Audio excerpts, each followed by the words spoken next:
Welcome back to So You Really Want to Learn Latin, and today we are going to do a little bit of a recap on the history of Rome so far, just before we move on to the next phase. As you've seen, Rome was not built in a day, so before we move on, we're going to just look back at some of the highlights to mark the progress from how Rome moved from shepherd sanctuary back in the day to Italian superpower. First, if you remember, back in book 1 of this course, we had Aeneas leaving the ashes with his father on his back, his little son Ascanius in his hand, and the household gods carried in a bag. He overcame the perils of the sea. He went to Carthage, where he fell in love with the delectable Dido, but prompted by Mercury, he left Dido and set off to found his new city, leaving poor old Dido in a bit of a state.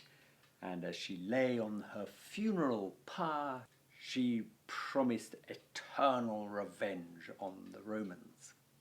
Aeneas got to Italy, of course, and he overcame Turnus, the great Latin king, and then his son Ascanius, not wanting to muck around in daddy's hometown, set off and built his own city at Alba Longa, where many generations later Rhea Silvia, you will remember, had her little fling with the god Mars, causing a little bit of concern and the birth of two little twins, Romulus and Remus. Romulus and Remus, I'm sure you remember, had their little adventures, thrown into the river, washed up on the riverbank and found by a she-wolf, and nurtured by the she-wolf in a cave. From there they were discovered by the shepherd Faustulus. Growing up into two strapping lads, of course, Romulus and Remus then had a bit of a falling out over who was going to be the king of the city that they built. And after looking at some birds from the top of two different hills, there was a bit of a disagreement as to who should be king. But in the end, Romulus won that little battle, and after a little bit of brotherly cooperation in the building of the new city, poor old Remus upset his elder brother Romulus. Did I say elder brother? They were twins. Who knows who was the elder? Anyway, Remus upset Romulus, and Remus got it between the rib cage from his brother. Then we learnt about how Romulus populated his new city. It was full of shepherds and, thugs that he had grown up with, and not really the basis of a sustainable population. So then there was that rather unpleasant little episode with the Sabines and the poor Sabine women who were tricked into visiting the city and were then effectively kidnapped by Romulus and his mates. Romulus then felt he'd done enough, and he was taken up into heaven and was then succeeded by a succession of kings. And after the 7th king of Rome, Tarquin the Proud, the Romans didn't like the proudness of the proud one, and they booted him out. This, of course, led to the beginning of a series of wars with her neighbours.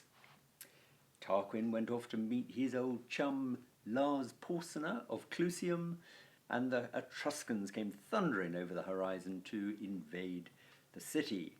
That was when Horatius, the bold Horatius, saved the bridge. He walked out onto the bridge with his two friends, Titus Herminius and Spurius Latius, and they held off the entire army of Etruscans under the king Lars Porsena. And then, if you remember, Horatius sent his two friends back onto the Roman side of the bridge, and he was on his own holding off the entire army, and they were chopping the bridge behind him, and down went the bridge, and into the river splashed Horatius, and he swam back to the other side and was hauled out and was hailed as a hero. Then we learnt about Mucius Scaevola, the bloke with the funny hand. If you remember, he thrust his hand into the flames to say, "I am not afraid of pain." And, it was his right hand that went into the flames, and so Mucius Scaevola means Mucius the left-handed one. Then, as we moved into book 2 of our course, we came across Cloelia, one of the Roman maidens who'd been captured during the fighting. And if you remember, she led a little band of her friends and swam bravely across the river to get away from the Etruscan captors.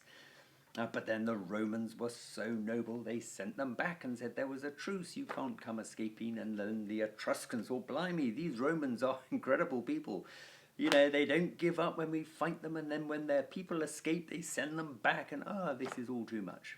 Then back in Rome, we had these arguments between the patricians and the plebeians, and if you remember, there were fathers murdering their daughters because they didn't want their daughters to be married off to patrician judges without their permission. And then the Gauls arrived, and oh my goodness, the Roman senators, remember the old boys, they sat in the forum in their ivory chairs, and while the rest of the lads went up to the top of the citadel to hide, in came the Gauls. They found the senators sitting there in their ivory thrones, and one got his beard tugged, and then he got pooped with a stick, and then they got slaughtered. But meanwhile, all the Romans, the soldiers, the men, the women, everyone was up on the top of the hill, on top of the Capitoline Hill in the citadel. And up there were some sacred geese, thank goodness, because the Gauls climbed up the mountainside to try and get their way into the citadel, but the sacred geese started squawking, and that woke up the Romans, and then the Gauls got booted down the mountain again.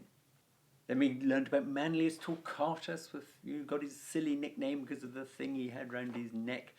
And then Roman fathers started killing their sons instead of their daughters. I don't know if you remember the story of Manlius Torquatus killing his son for disobedience.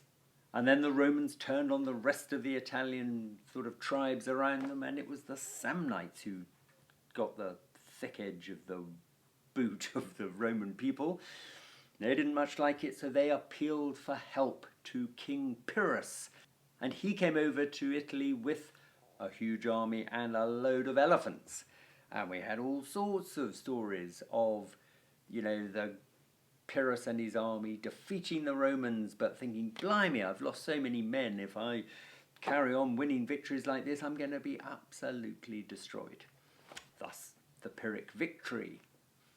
And that brings us pretty much up to date with the Roman story so far. I mean, you've got to give it to them for a funny little bunch of shepherds who formed a little township to get from that to where they are at this stage in our story, dominating the whole Italian peninsula.